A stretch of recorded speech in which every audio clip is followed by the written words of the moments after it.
अस्सलाम वालेकुम। आदाब। ऑल इंडिया मजलिस इत्तेहादुल मुस्लिमीन के कार्यालय पर आना हुआ है और अब हम पूछना चाहते हैं कि 2022 के इलेक्शन में ऑल इंडिया मजलिस इत्तेहादुल मुस्लिमीन का आखिर लक्ष्य क्या है और ये लोग किन मुद्दों को लेकर के जो है इतनी मेहनत से लगे हुए हैं। मैं अब से पहले भी मुस्लिम पार्टियां जो है बहुत सारी मैदान में आई और आने के बाद में जो है काफ़ी कुछ उन्होंने किया लेकिन ना ही सक्सेस हो पाई और वो जो है आकर के चली गई। अब जो है ऑल इंडिया मजलिस इत्तेहादुल मुस्लिमीन भी वर्तमान में मेहनत पर है। अब देखना इस चीज़ का है क्या ये लोग भी सक्सेस हो पाएंगे या ये भी फेल होकर के जाएंगे। तो मैं सर आपसे पूछना चाहता हूँ कि सर आप जो है ज़िला अध्यक्ष हैं डिस्ट्रिक्ट हापुड़ से, मैं आपसे पूछना चाहता हूँ क्या आपके ज़िले के अंदर ये रिजर्व सीट है, क्या यहाँ से आप अपना कैंडिडेट उतारेंगे? ये हमारी हापुड़ जो ज़िला विधानसभा की सीट है रिजर्व है, इंशाल्लाह हम अपना प्रत्याशी लड़ाएंगे और बड़ी मजबूती के साथ लड़ाएंगे। हम अपना पूरा संगठन तैयार कर रहे हैं और तैयार हो भी चुका है। एक एक बूथ पर हमारा कार्यकर्ता खड़ा होगा, बूथ अध्यक्ष भी होगा और उसमें 20-20, 30-30 हम जोड़ के भी चलेंगे। तो मैं जैसा आपने कहा कि आप अपना कैंडिडेट यहाँ से उतारेंगे, क्या आपकी पार्टी मुस्लिमों के ही बल पर इलेक्शन लड़ रही है? हम सर समाज की बात करते हैं, सर समाज का वोट हमें चाहिए, सर समाज के हिसाब से हम अपने प्रत्याशी को जिताएंगे। ये बात आपकी सही लगी हमें कि आप सब सर समाज के लिए जो है काम करते हैं, सर समाज की आप बात करते हैं। लेकिन इससे पहले भी एक पार्टी आई थी, एकता का राज चलेगा, हिंदू मुस्लिम साथ चलेगा, लेकिन उनके साथ तो हिंदू नहीं चला। क्या आपके साथ चल पाएगा? हमारे साथ काफ़ी हिंदू साथ हैं, हर समाज हमारे साथ है, इंशाल्लाह हमारे साथ रहेगा, हमें मजबूत करेगा, हमारी पार्टी को मजबूत करेगा। लेकिन यहाँ पर जैसा हापुड़ में देखने के लिए मिल रहा है, देख रहे हैं हम अब जो है काफ़ी ज़ोर शोर से जो है मजलिस का काम चल रहा है। क्या आप इसमें आपका टारगेट कौन है? हमारा टारगेट भाजपा है, भाजपा को हमें हराना है और अपने प्रत्याशी को जिताना है। लेकिन लोग तो कहते हैं कि समाजवादी को आप नुकसान कर रहे हैं। समाजवादी का क्या रखा है? कुछ नहीं रखा हमारे हापुड़ में। अब तक हमने बात की थी हापुड़ के मेन बॉडी के ज़िला अध्यक्ष जनाब साबिर कस्सार साहब से। अब इसके बाद मैं महिला ज़िला अध्यक्ष कंचन सिंह जी से बात करूंगा। क्या महिलाओं को भी इतनी इज्जत इसमें दी जाती है कि जितनी बीजेपी में दी जाती है? जी बिल्कुल, बीजेपी से भी बहुत ज़्यादा, क्योंकि ये सर्व समाज की पार्टी है, सबको एक नज़रिए से देखा जाता है। मैं हिंदू कम्युनिटी से बिलोंग करती हूँ, हिंदू समाज से आती हूँ, तो ये नहीं है मेरे साथ कोई भेदभाव नहीं है। और मैं महिलाएं भी आ रही हैं, मैं अपनी ही कम्युनिटी की महिलाएं भी ला रही हूँ और उन्हें भी वही सम्मान, वो मान सम्मान दिया जा रहा है जिसकी वो पात्र हैं। तो मैम क्या यानी बराबर का हक जो है महिलाओं को भी इस पार्टी के अंदर दिया जाएगा? जी बिल्कुल, महिलाओं को पूरा बराबरी का हक दिया जाएगा, दर्जा भी अधिकार भी। तो संगठन मंत्री जनाब शादाब साहब मेरे साथ में मौजूद हैं, मैं उनसे पूछना चाहता हूं, जैसा कि इस वक्त जो है बीजेपी के विधायक यहाँ से मौजूद हैं, उससे पहले कांग्रेस के विधायक थे, उससे पहले जो है बसपा के विधायक थे, लेकिन यहाँ सपा के विधायक नहीं आए।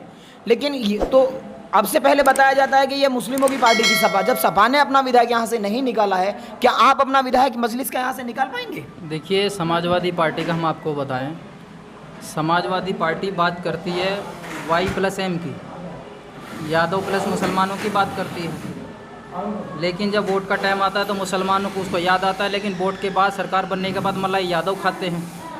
और रही बात हापुड़ विधानसभा सीट की, हमारी विधानसभा में हमारा बूथ लेवल तक का कार्यकर्ता बड़ी मजबूती से और मेहनत से हम लोग मैदान में हैं। यहाँ की आवाम तय करेगी कि किसको कौन किस पार्टी का विधायक बनाना है।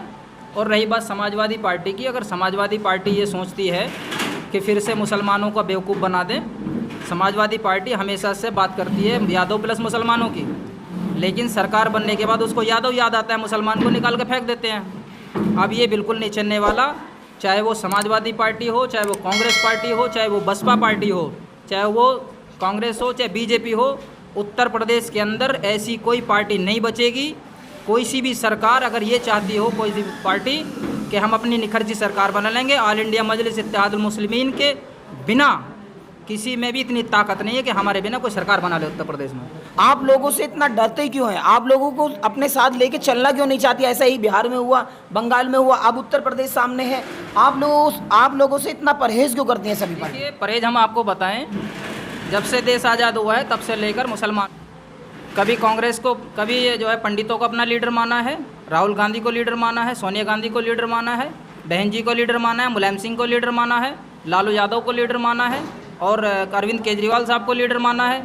लेकिन इनका डर सिर्फ इतना है, इन तमाम सेकुलर दलों की जो राजनीति चल रही है वो टोटल मुस्लिम वोट बैंक के ऊपर चल रही है। MIM से इन्हें इसीलिए डर लगता है कि टोटल मुस्लिम वोट जिनकी वजह से MIM मजबूती के आएगी, ये लोग ख़त्म हो जाएंगे। और रही बात इसकी आती है, अगर ये वोटों का बंटवारा हम पर जो है इल्ज़ाम लगाते हैं कि हम वोटों का बंटवारा करते हैं या, तो ये बात बताइए उत्तर प्रदेश के चुनाव में, लोकसभा के 2019 के चुनाव में जो गठबंधन हुआ था, महागठबंधन बीजेपी को हराने के लिए, उसमें 90% मुसलमानों ने वोट किया, तो उसके बावजूद भी बीजेपी कैसे जीत के चली गई यहाँ से? इसका मतलब बिल्कुल साफ है कि गठबंधन हो चाहे कोई भी सेकुलर दल, सेकुलर का ठेका मुसलमान पे है, यादव हो चाहे ठाकुर पंडित बनिया साहब भी बीजेपी वोट दे रहे हैं। जैसा कि हम देख रहे हैं कभी कोई मुसलमानों का कोई बड़ा चेहरा नहीं है हापुड़ के अंदर, तो आप किस तरह से अपना विधायक यहाँ से निकालने में जो है सक्सेस होंगे? देखिए, सबसे पहले तो ये रिजर्व सीट है, यहाँ से मुस्लिम तो लड़ नहीं सकता, यहाँ से दलित भाई चुनाव लड़ेगा और प्रत्याशी आ भी रहे हैं।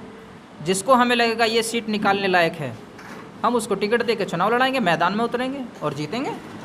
लेकिन आजम खां के साथ इतना बड़ा अत्याचार हुआ, उसके बाद भी लोग जो है समाजवादी पार्टी को छोड़ने के लिए तैयार नहीं है। आखिर इसका रीज़न क्या है? जहाँ बताते हैं कि मुसलमानों को समाजवादी ने कुछ दिया भी नहीं और लोग जो है उसको छोड़ने के लिए भी तैयार नहीं है। देखिए, समाजवादी पार्टी को छोड़ने की बात आती है तो जैसे आपने अतीक अहमद को जो है अपनी पार्टी ज्वाइन कराई है, क्या मुख्तार अंसारी को भी आप जो है पार्टी ज्वाइन कराएंगे? बिल्कुल, जो आना चाहे हम उसको बिल्कुल मोस्ट वेलकम। क्या आपका टारगेट है जो लोग बाहर हैं उनको आप अपने पार्टी में जो है जगह देंगे? देखिए, हमने उत्तर प्रदेश के तमाम लीडर्स को हमने अपनी पार्टी के लिए आने का न्योता दिया है, जो आए मोस्ट वेलकम। और ऐसा नहीं है समाजवादी पार्टी को लोग छोड़ रहे हैं, क्योंकि समाजवादी पार्टी को अगर लोग नहीं छोड़ते, आज MIM कहाँ से ज़िंदा हो रही है? और समाजवादी पार्टी मुसलमानों के दम से चल रही है। अगर समाजवादी पार्टी को लगता है कि वो सेकुलर दल है या वो जो है समाज को लेकर चल रही हैं, तो अखिलेश यादव आजमगढ़ से क्यों चुनाव लड़ते हैं, इटावा से क्यों नहीं लड़ते? तो आजम खां, मतलब आप जो कह रहे हैं कि मुस्लिमों के दम से समाजवादी चल रही है, और उससे पहले बसपा सरकार आई थी, वो किसके दम से चल रही? बिल्कुल, वो भी मुसलमानों के दम से चली। दलित मुसलमानों का गठजोड़ किया, लेकिन उन्होंने मलाई खिलाई दलित को, आकर के उनके साथ भी धोखा कर दिया। मुसलमानों के साथ क्या आपका गठबंधन जो है बहुजन समाजवादी पार्टी से हो सकता है? देखिए, हमारे राष्ट्रीय अध्यक्ष जी ने बिल्कुल खुलेआम कह दिया है कि जो आना चाहे वो मोस्ट वेलकम। हम गठबंधन में शामिल होना चाहते हैं बिल्कुल। अगर उन्होंने आपका डिप्टी CM नहीं बनाया तो? डिप्टी CM कैसे नहीं बनाएंगे? अगर गठबंधन होगा, हम डिप्टी CM तक, जब तक हम डिप्टी CM अपना नहीं ले लेंगे, हम गठबंधन पे हामी नहीं भरेंगे। अगर उन्होंने आपको अपना डिप्टी CM दिया और 100 सीट नहीं दी, 20 सीट पे आपको आप इलेक्शन, अगर उन्होंने कहा तो आप 20 सीट पे इलेक्शन लड़ेंगे? देखिए, गठबंधन में जो है सीटों का बंटवारा होता है, उसमें जब 10 सीटें मिले या 20 मिले या 50 मिले, वो बड़े लेवल का मामला है, उस पर राष्ट्रीय अध्यक्ष आपस में बैठ के डील कर लेंगे। लेकिन सीटों का बंटवारा अगर गठबंधन से होता तो जितनी मिलती है उसमें मोस्ट वेलकम है। आपका नाम क्या है? मेरा नाम मोहम्मद शाहनवाज सैफ़ी। शाहनवाज भाई, आप जो है आपका मिशन क्या है? हमारा मिशन 2022 का मिशन है, मजलिस को आगे बढ़ाने का और हिस्सेदारी का। अगर फुल बहुमत से सरकार आई तो आपको तो फिर भी वही भगते हुए लात खानी पड़ेगी, जैसे पीस पार्टी और मुस्लिम लीग और नेलोपा वगैरह आई थी। क्या आप भी ऐसे ही चले जाएंगे? नहीं, हम मजलिस का नाम ये है इत्तेहादुल मुस्लिमीन, इत्तेहाद। हम इत्तेहाद का मुस्लिमीन, इत्तेहादुल मुस्लिमीन यानी मुसलमानों का ही इत्तेहाद करेंगे या सबका इत्तेहाद करेंगे? सबका इत्तेहाद होगा, इसमें सबका होगा ना। इत्तेहाद का मतलब ये हो गया कि सबका, हिंदू मुस्लिम। मैं आपसे पूछना चाहता हूँ, ऑल इंडिया मजलिस इत्तेहादुल मुस्लिमीन, इसका मतलब क्या है? देखिए, इत्तेहाद की बात आती है, इत्तेहाद का मतलब एकता। उसमें मुसलमान की बात नहीं चल रही, उसमें देश की एकता की बात चल रही है। लेकिन मुस्लिमीन का मतलब तो मुसलमान का है।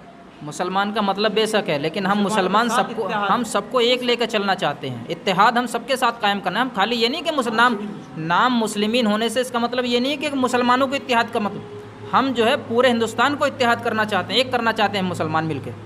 ऑल इंडिया, आप मेरा वर्ड समझिए, मैं क्या कह रहा हूँ। All India Ittehadul Muslimeen, all माने सारे, इंडिया माने भारत, पूरी यानी सारे भारत, मुस्लिमीन ऑल इंडिया, इत्तेहाद, इत्तेहाद के माने एकता, मुस्लिमीन के माने मुसलमान, यानी सारे हिंदुस्तान के मुसलमानों को इकट्ठा करना चाहते हैं। पार्टी का मतलब यही है क्या? देखिए, ऑल इंडिया मजलिस इत्तेहादुल मुस्लिमीन, हमारा टारगेट है कि इंडिया के तमाम लोगों को हम मुसलमान मिलकर इकट्ठा करना चाहते हैं। ये नहीं है कि हम मुसलमान ही इकट्ठा होना चाहते हैं। अच्छा अच्छा, आप सारे मुसलमान इकट्ठा होकर के हिंदुस्तान को इकट्ठा सेकुलरिज्म की बात करना चाहते सेकुलरिज्म की बात करना चाहते हैं। हैं। और मैं आप सभी से रिक्वेस्ट करता हूं कि एकता बनाए रखें और हिंदुस्तान को आगे बढ़ाने का सहयोग करें। जय हिंद, जय भारत।